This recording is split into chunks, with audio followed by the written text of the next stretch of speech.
할렐루야. 예수 그리스도 이름으로 하나님 말씀 증거하겠습니다. 우리 다 같이 하나님 말씀 고린도전서 7장 6절에서 9절 말씀을 우리 같이 읽겠습니다. 하나님 말씀 고린도전서 7장 6절에서 9절 말씀을 우리 같이 읽겠습니다. 시작. 그러나 내가 이 말을 함은 권도요 명령은 아니라 나는 모든 사람이 나와 같기를 원하노라. 그러나 각각 하나님께 받은 자기의 은사가 있으니 하나는 이러하고 하나는 저러하니라. 내가 혼인하지 아니한 자들과 및 과부들에게 이르노니 나와 같이 그냥 지내는 것이 좋으니라. 만일 절제할 수 없거든 혼인하라. 정욕이 불같이 타는 것보다 혼인하는 것이 나으니라. 아멘. 네, 오늘 이 시간은 꾸며낸 경건과 과장된 겸손이라는 제목으로 하나님 말씀을 전하도록 하겠습니다. 예전에 어떤 스님이 텔레비전에 나와서 이제 강연을 했습니다.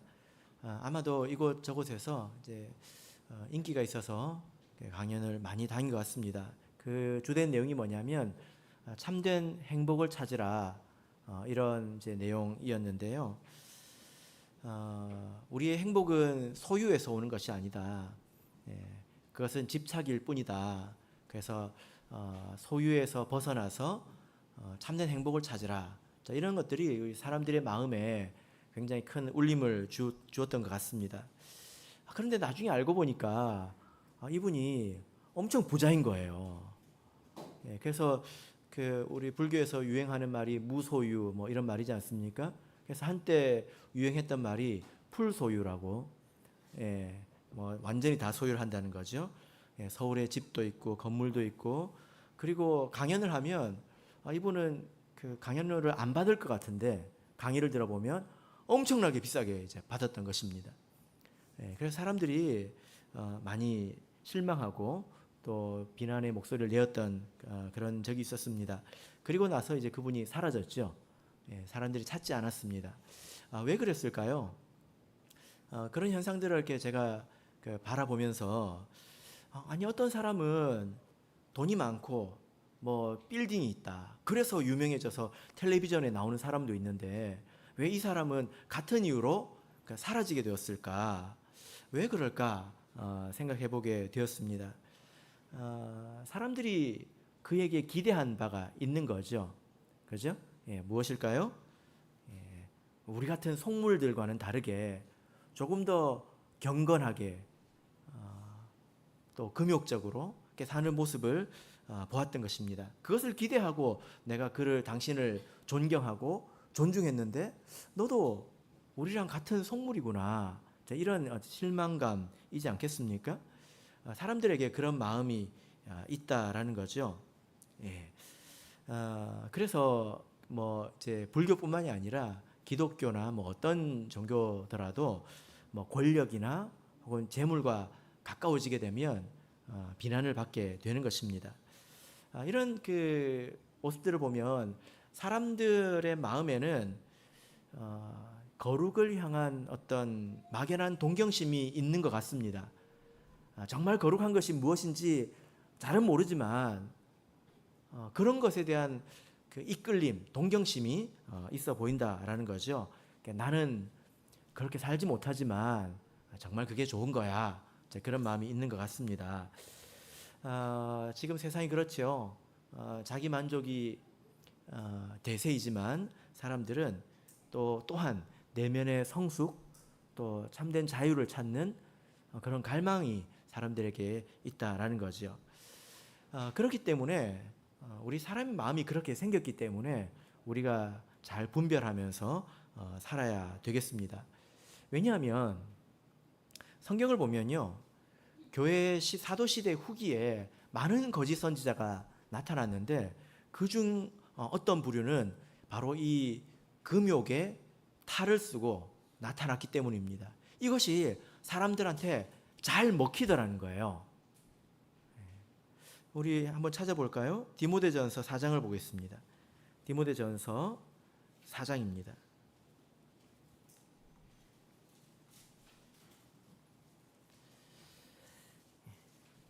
디모데전서 4장 1절 2절을 보겠습니다. 디모데전서 4장 1절 2절 읽겠습니다. 시작. 그러나 성령이 밝히 말씀하시기를 후일에 어떤 사람들이 믿음에서 떠나 미혹하게 하는 영과 귀신의 가르침을 쫓으리라 하셨으니 자기 양심이 화인 맞아서 외식함으로 거짓말하는 자들이니라. 바울 사도가 디모데에게 이렇게 말을 하고 있는데, 어쩌면 이런 그 표현들은 굉장히 과격하고 또 극단적인 그런 표현이지 않습니까? 다른 어떤 그 일꾼들에 대해서 미혹해하는 영과 귀신의 가르침을 쫓는 자들이 있다. 그 사람의 양심이 화인 맞아서 외식함으로 거짓말하고 있다. 만약에 우리가 다른 일꾼들에 대해서 이렇게 말을 한다면 다시는 얼굴을 보지 않을 작정으로 이제 이렇게 말을 하는 거겠죠. 이렇게 심각한 사람들이 어떤 사람들일까요? 미혹하게 하는 영의 가르침, 또 귀신의 가르침을 따를 것이다. 무엇을 말할까요? 3절을 보면 바로 나와 있습니다. 무엇입니까? 혼인을 금하고 식물을 폐하라 라는 것입니다. 이렇게 심각한 오염된 거짓 가르침이 무엇입니까? 혼인을 금하고 식물을 폐하라 라는 것입니다. 이것은 금욕하라는 거죠. 금욕, 억제하라는 것입니다. 만약에 여러분 이런 금욕이라는 주제가 여러분의 삶과 얼마나 관련이 있다고 생각하십니까? 나는 금욕 안 할 건데. 그래서 이런 주제가 어쩌면 나하고는 굉장히 동떨어진 그런 이야기처럼 들릴 수 있습니다. 그죠? 그러나 사실 우리가 이 믿음이라고 하는 것은 평안할 때 세우는 것입니다. 나하고 좀 관계가 없어 보일 때 이것을 생각하고 또 세워야 되는 것입니다. 여러분 한번 생각해 보세요. 어떤 사람이 실제로 이것을 실천하고 있습니다. 그러면 어떻게 보일까요? 그러면 결혼하지 않고 나는 교회를 위해서 헌신할 것이다. 그리고 음식도 가려서 먹고 또 재산을 가지지 않고 이웃을 위해서 다 나눠 쓰면서 거짓말을 말하는 거예요. 잘못된 걸 말한다는 것입니다. 그럼 어떻게 그 사람이 어때 보이겠어요? 나빠 보이겠어요? 아니면 훌륭해 보이겠어요?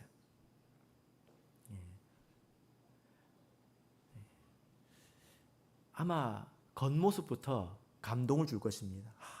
나도 저렇게 살아야 되는데, 나도 저렇게 살아야 되는데, 그런 생각이 들 거란 말이죠. 그죠? 그래서 나는 저 사람을 보면 나는 너무 속물 아닌가? 나는 너무 즐기면서 살고 있지 않나? 그러면서 거짓된 가르침도 받아들이게 된다는 것입니다. 바울 사도가 지금 고린도전서 7장부터 이 문제를 이렇게 다루고 있는데요. 7장에는 결혼 문제가 나와 있고요. 8장에는 음식 문제가 나와 있습니다. 그러니까 지금 그리고 이후에도 나오는데요. 몇 장에 걸쳐서 이 이야기를 하고 있다는 것은 이 문제가 당시 교회에 심각한 그런 문제였다는 것입니다. 그래서 지금 우리하고는 별로 상관없는데 이렇게 생각이 되지만, 그러나 만약에 이런 문제가 우리에게 찾아온다면 우리도 적지 않게 흔들릴 수 있습니다. 그래서 우리가 잘 미리 평안할 때 배워야 되겠습니다. 그래서 우리 지난 시간에 7장 전반부의 말씀을 통해서 한 육체로서의 부부의 삶에 대해서 배웠는데요. 오늘은 이 전체적인 주제에 대해서 같이 살펴보도록 하겠습니다. 자, 6절을 우리 같이 보겠습니다. 6절 다시 한번 읽어보겠습니다. 시작. 그러나 내가 이 말을 함은 권도요 명령은 아니라. 자, 지금 여기서 권도라는 말이 나왔는데, 권도라는 말의 뜻이 뭘까요? 이 권도라고 하는 이 말의 뜻은 사전을 찾아보면 이렇게 되어 있습니다. 목적 달성을 위해서 그때그때 형편에 따라서 임기응변으로 일을 처리하는 방법, 이렇게 되어 있습니다. 기니까 듣고 잊어버렸죠. 그죠? 이게 뭐냐면은 권도에 그 대비되는 말, 반대말은 아니라 대비되는 말은 명령입니다. 그래서 여기 보면 내가 지금 이 말을 하는 것은 권도이고 명령은 아니다, 이렇게 말하고 있잖아요. 그러니까 권도하고 명령은 서로 대비되는 말입니다. 명령이 무엇입니까? 명령은 반드시 해야 되는 거죠. 그죠? 그래서 명령이라고 하는 것은 상황과 관계없이 조건을 따지지 않고 해야 되는 것, 무조건 해야 되는 것, 이것을 명령이라고 합니다. 그죠? 예를 들면 성경에서 우리가 찾아볼 수 있는 명령은 무엇입니까? 10계명이죠. 10계명. 뭐 우상 숭배를 하지 마라, 뭐 거짓말 하지 마라, 뭐 부모를 공경하라, 살인하지 마라, 이런 것들은 조건이 없어요. 먹고 살기 힘들면 거짓말을 해도 된다, 그런 게 아니라는 것입니다. 조건이 없다는 거예요. 이런 면에서 명령과 권도는 차이가 있다는 것입니다. 권도는 그때그때 형편에 따라서 판단해야 되는 문제다라는 거죠. 그래서 이 말을 읽고 이렇게 오해를 하면 안 되는 게, 권도라고 말하는 것은 그냥 내 사적인 의견이니까 안 해도 된다, 그런 뜻이냐? 그런 뜻이 아닙니다. 자, 지금 이 맥락에서 무엇이 권도입니까? 결혼하라라는 말이 권도라는 거예요. 결혼하라. 결혼을 하는 것은 상황에 따라서 판단할 수 있는 문제라는 것입니다. 그러나 일단 결혼하게 되면 그 안에서는 이제 명령이 생깁니다. 그죠? 결혼하고 안 하고 하는 것은 권도예요. 그러나 결혼하고 나면 그 안에서는 명령이 생깁니다. 어떤 명령이 생길까요? 10절을 보겠습니다. 고린도전서 7장 10절. 그 안에서는 어떤 명령이 생깁니까? 혼인하는 자들에게 내가 명하노니, 이거는 명령이죠. 그죠? 그러나 명하는 자는 내가 아니요 주시라. 이 말은, 이것은 조건을 따질 수 없다는 거예요. 명령이 무엇입니까? 여자는 남편에게서 갈리지 말고. 이것은 주 안에 있는 결혼에 대해서 이야기를 하고 있는 것입니다. 자, 그래서 결혼하는 것은 권도이지만, 그러나 결혼을 하게 되면 그 안에 명령이 있다는 거예요. 어떤 명령이 있습니까? 먼저 남편과 아내는 서로 빚진 관계가 됩니다. 서로 빚을 진 관계가 된다는 거예요. 그리고 이혼하지 말라라는 명령이 있다는 것입니다. 그래서 이 금욕주의자들은 무조건 결혼하지 마라, 이것은 육체의 쾌락을 탐하는 것이다, 해로운 것이다, 이렇게 이야기를 하지만 바울은 그렇지 않다는 거예요. 이것은 상황에 따라서 다르다는 것입니다. 자, 7절부터 9절을 보겠습니다. 7절에서 9절 읽겠습니다. 시작. 나는 모든 사람이 나와 같기를 원하노라. 그러나 각각 하나님께 받은 자기의 은사가 있으니 하나는 이러하고 하나는 저러하니라. 내가 혼인하지 아니하는 자들과 및 과부들에게 이르노니 나와 같이 그냥 지내는 것이 좋으니라. 만일 절제할 수 없거든 혼인하라. 정욕이 불같이 타는 것보다 혼인하는 것이 나으니라. 여러분, 바울 사도는 결혼을 했을까요? 바울 사도가 결혼을 했었는지 안 했었는지 이것은 모릅니다.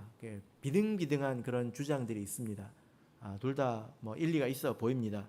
그러나 확실한 것은 바울 사도가 현재는 아내가 없는 상태라는 거예요. 어떤 일이 있었는지 모르지만, 그래서 바울 사도가 지금은 다 자기처럼 지내기를 원한다, 홀로 있는 상태, 이것을 유지하는 것이 좋다, 이렇게 이야기를 하고 있습니다. 그 이유가 무엇일까요? 그 이유에 대해서는 7장 후반부에서 다시 이제 말하고 있으니까 그때 말씀드리도록 하겠습니다. 그런데 이렇게 홀로 지내기 위해서는 은사가 있어야 된다. 이렇게 이야기를 하고 있죠. 7절을 보시면 나는 모든 사람이 나와 같기를 원하노라. 그러나 각각 하나님께 받은 자기의 은사가 있다. 어떤 사람은 은사가 무엇입니까? 하나님께서 주신 재능이잖아요. 강점이지 않습니까? 어떤 사람은 이 부분이 강하고 이 부분이 약하고 어떤 사람은 이 점이 강점이고 이 점이 약하다는 거예요. 이것은 타고나야 한다는 것입니다. 하나님이 주셔야 된다는 거예요. 예수님께서도 그렇게 말씀하신 적이 있죠. 자, 마태복음 19장을 보겠습니다. 마태복음 19장 9절에서 12절을 보겠습니다. 마태복음 19장 9절에서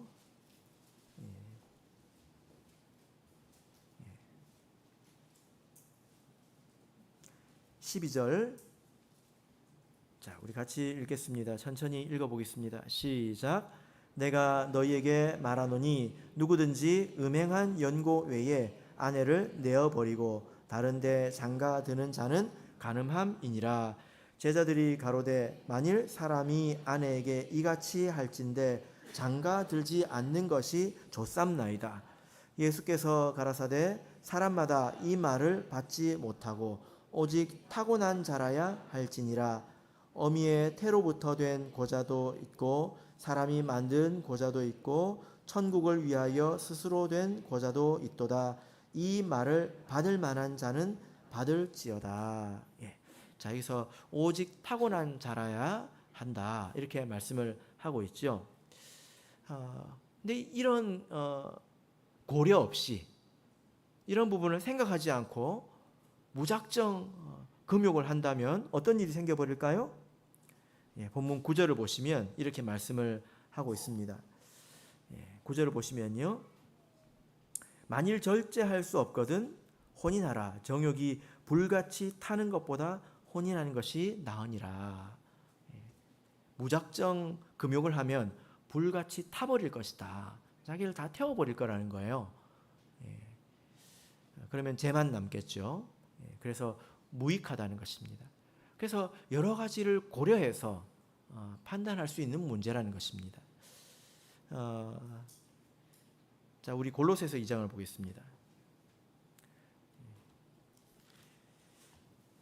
지금 이제 고린도전서 7장 또 이어서 8장, 이것은 어떤 한 가지 문제를 통해서 신앙의 중요한 또 원리들을 살펴보게 되는 것인데, 여기서 우리가 조금 더 자세한 말씀을 볼 수 있습니다.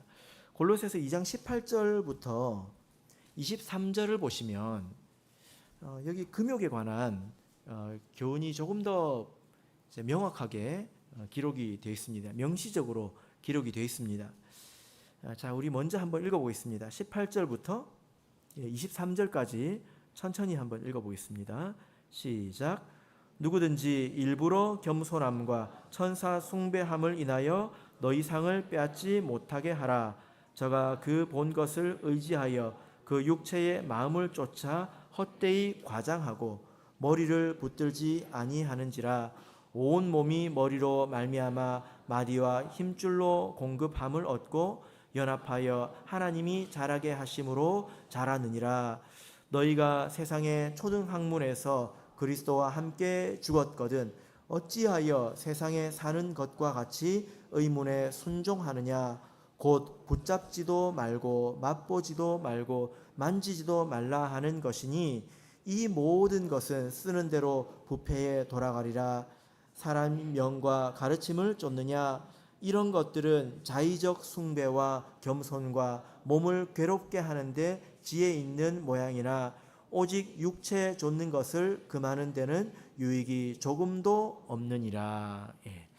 자, 여기서 금욕에 대해서 이제 말씀을 하고 있는데요. 금욕은 겉보기에는 되게 훌륭해 보인다고 했습니다. 그래서 어떤 사람들은 그런 데 끌려요. 그래서 그런 사람들을 보고 대단하게 생각해서 그 사람들의 거짓말을 받아들이는 것도 문제이고, 그런 삶을 따라할 수 없는데 그런 삶을 따라가고 싶어 하는 것도 문제라는 것입니다. 그래서 우리가 미리 배워둬야 된다는 거예요. 자, 여기서 보면 바울이 이 금욕에 대해서 몇 가지 이제 한계점을 이야기를 하고 있는데, 이런 금욕은 자의적 숭배와 겸손이다, 이렇게 이야기를 하고 있습니다. 이것은 아주 심한 혹평이죠. 자의적 숭배라는 것입니다. 이게 무슨 말입니까? 자의적 숭배다. 이게 무슨 말입니까? 숭배라고 하는 것은 하나님을 섬기는 거죠. 근데 하나님 뜻에 맞게 하나님을 섬기는 게 아니라 자의적이라는 거예요. 자기 마음대로 섬긴다는 것입니다.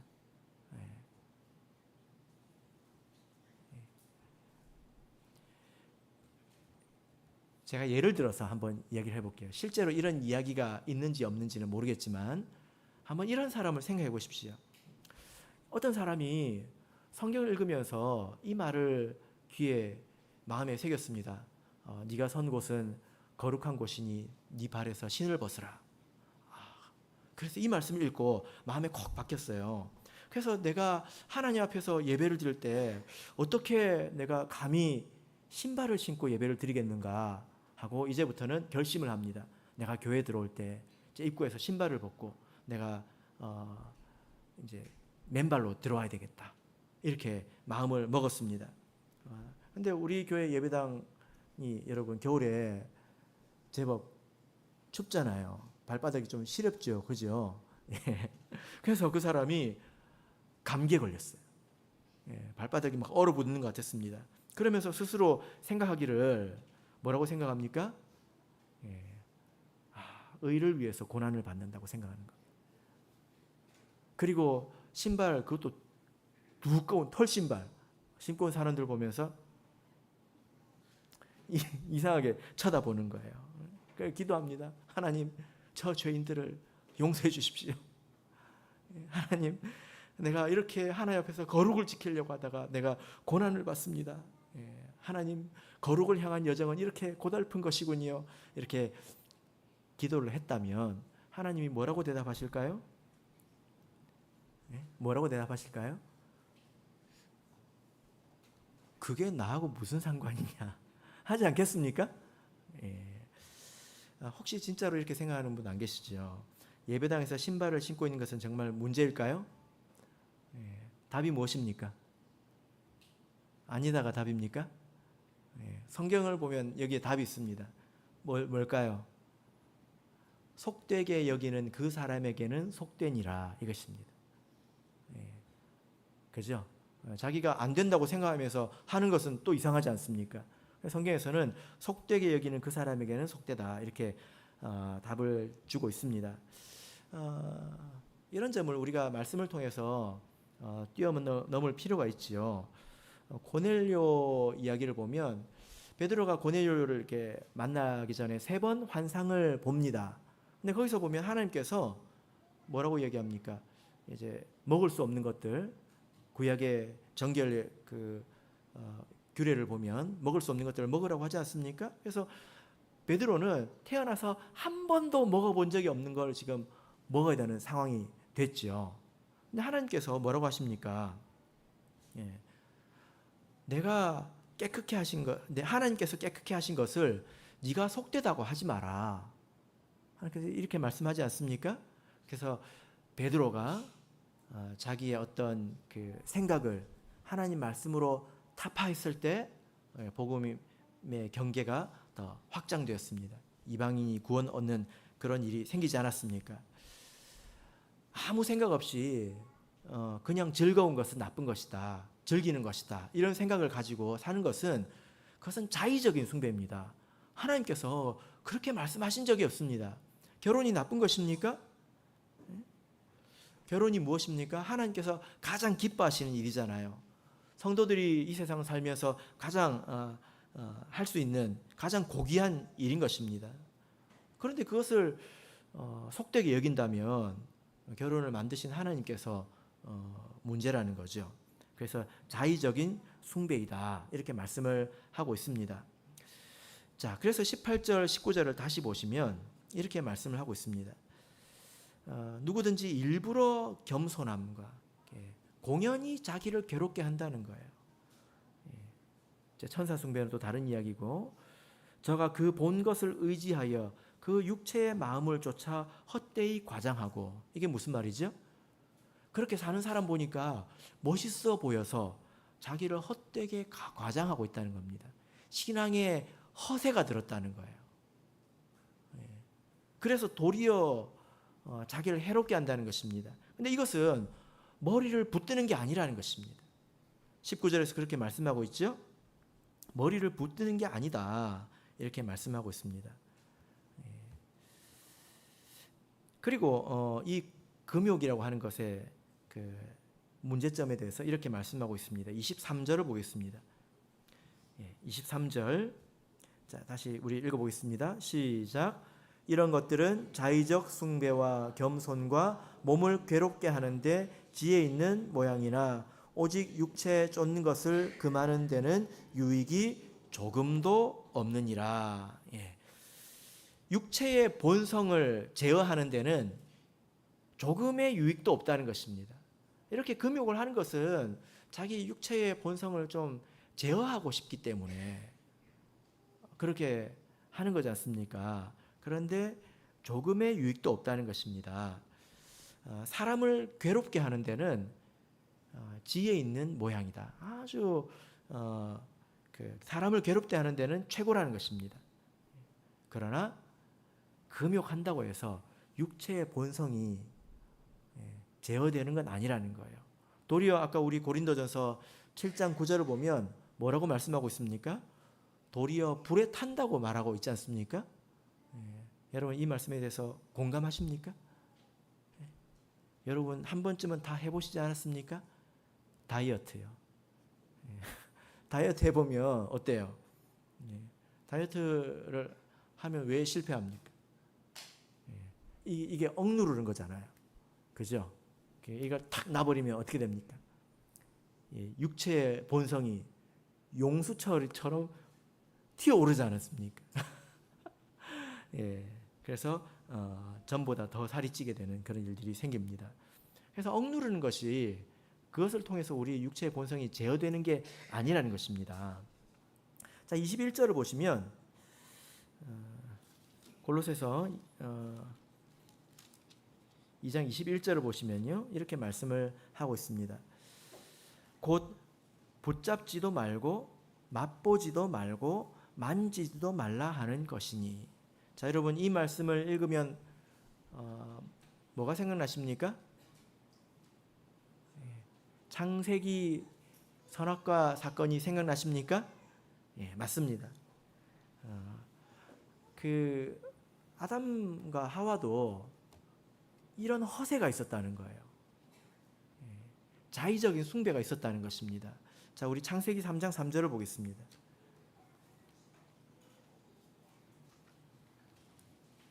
창세기 3장 3절.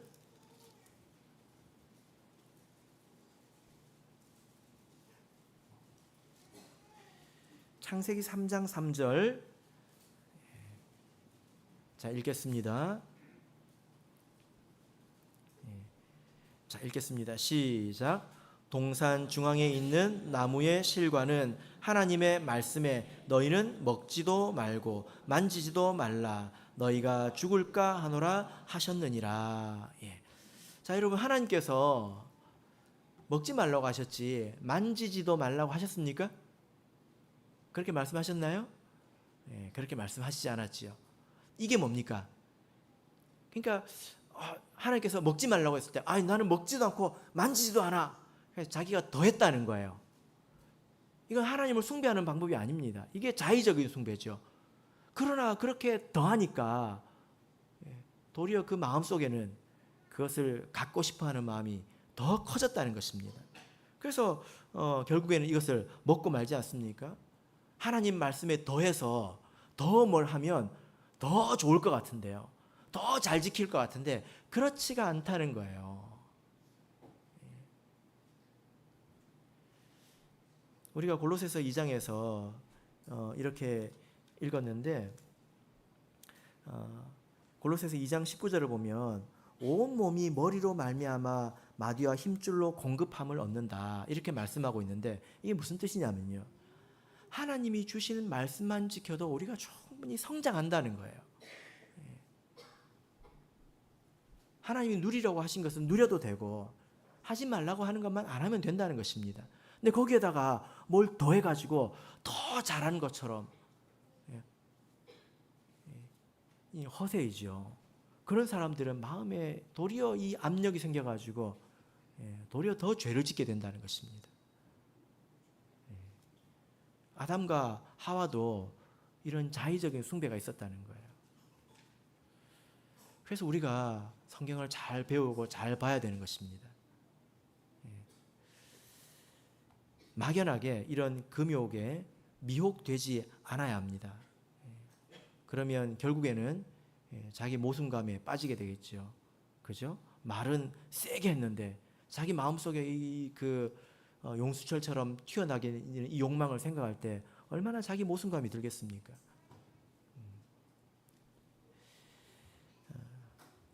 자, 우리 계시록 12장 3절을 보겠습니다. 계시록 12장 3절입니다. 요한계시록 12장 3절.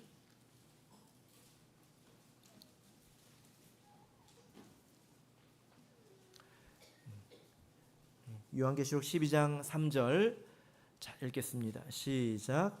하늘에 또 다른 이적이 보이니 보라, 한 큰 붉은 용이 있어 머리가 7이요 뿔이 10이라. 그 여러 머리에 7 면류관이 있는데. 마지막 때가 되면 사단의 역사가 심한데요. 그런데 머리에 그 뿔을 달고 나타나는 것이 아니라 아주 흉측한 모습으로 나타나는 것이 아니라 머리에 7 면류관이 있다, 이렇게 얘기를 하고 있습니다. 이것은 인간적으로 봤을 때 굉장히 고상해 보인다는 거예요. 여러분 텔레비전에 어떤 스님이나 이런 분들 나오면 이제 고기를 못 드셔가지고 이렇게 좀 얼굴 살도 좀 없고 이러면 좀 기품 있어 보이지 않습니까? 좀 그래 보이지 않나요? 훨씬 더 고상해 보이고 희생적으로 보이고 그런 모습으로 나타날 것이라는 겁니다. 그래서 우리가 지금 이것을 배워야 된다는 거죠. 그런 사람이 하는 말은 파괴력이 큽니다. 사람들은 그런 것을 보고 진리를 판단하지 않고 그런 모습을 보고 마음의 문을 열어버리거든요. 그래서 지금 배워야 된다는 것입니다. 예전에 이런 적이 있었는데요. 안식교회에서 어떤 분이 우리 참예수교회로 이제 왔습니다. 근데 이제 그분이 와가지고 안식교회에서는 안식일을 어떻게 지키는지 이런 이야기를 이제 해주시더라고요. 굉장히 우리보다 더 엄격하게 합니다. 그런데 그분은 그 안에서도 더 엄격했더라고요. 그래서 점심 때 식사를 할 때 굉장히 간소화해서 이제 먹자고 자기가 주장을 세게 했다는 것입니다. 우리가 먹으려고 모인 것 아니지 않습니까?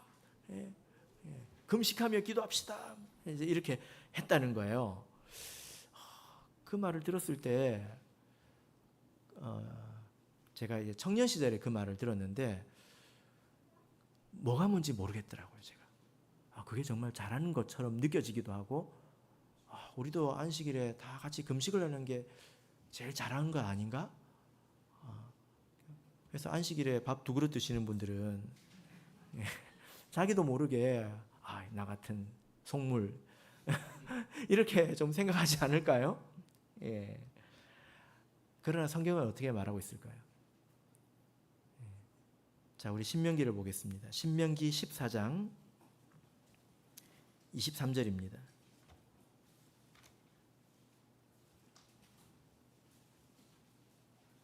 신명기 14장 23절입니다.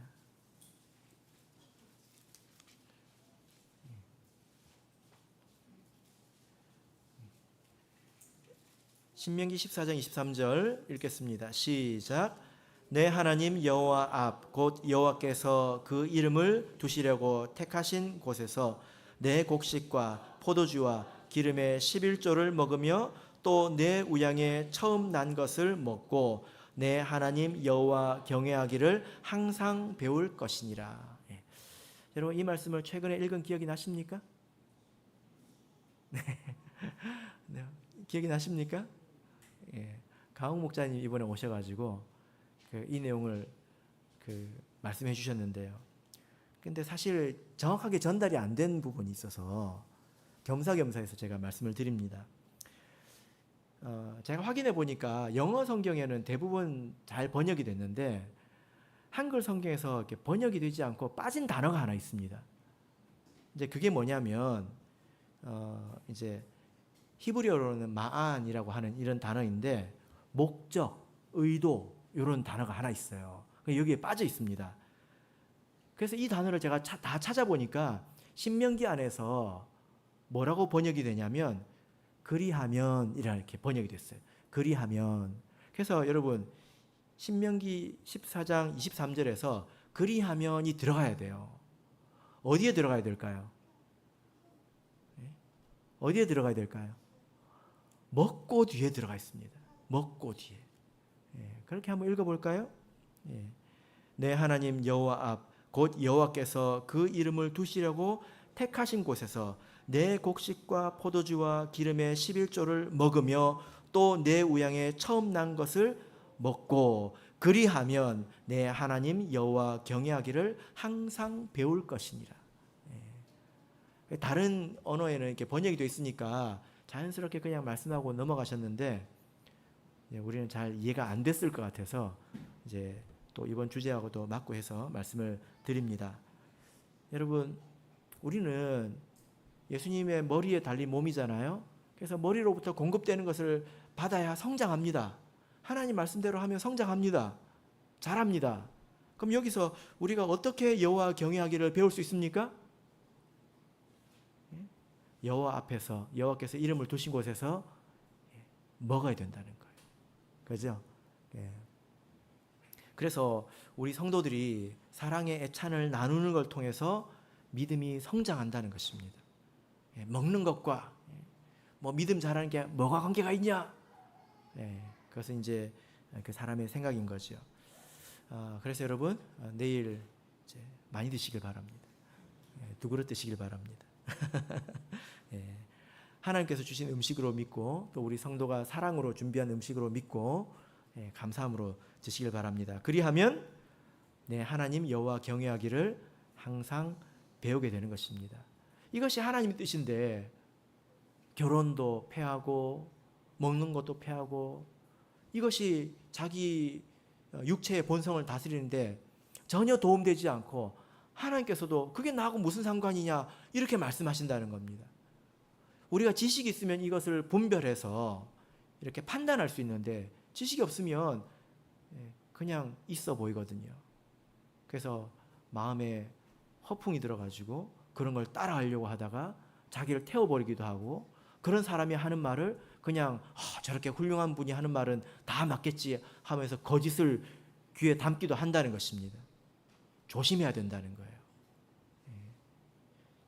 이 일이 내 일이 아니다 라고 생각할 때 우리가 조심해야 된다라는 것입니다. 우리 골로새서 2장 20절을 우리 마지막으로 다시 한번 읽겠습니다. 이것은 좀 부차적인 내용이기도 한데요.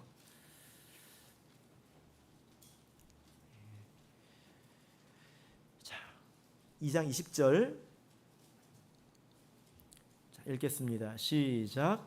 너희가 세상의 초등학문에서 그리스도와 함께 죽었거든 어찌하여 세상에 사는 것과 같이 의문에 순종하느냐. 자, 바울 사도가 이것을 세상의 초등학문 이렇게 이야기를 합니다. 이것은 초보이고 아주 기초적인 것이다 라는 거죠.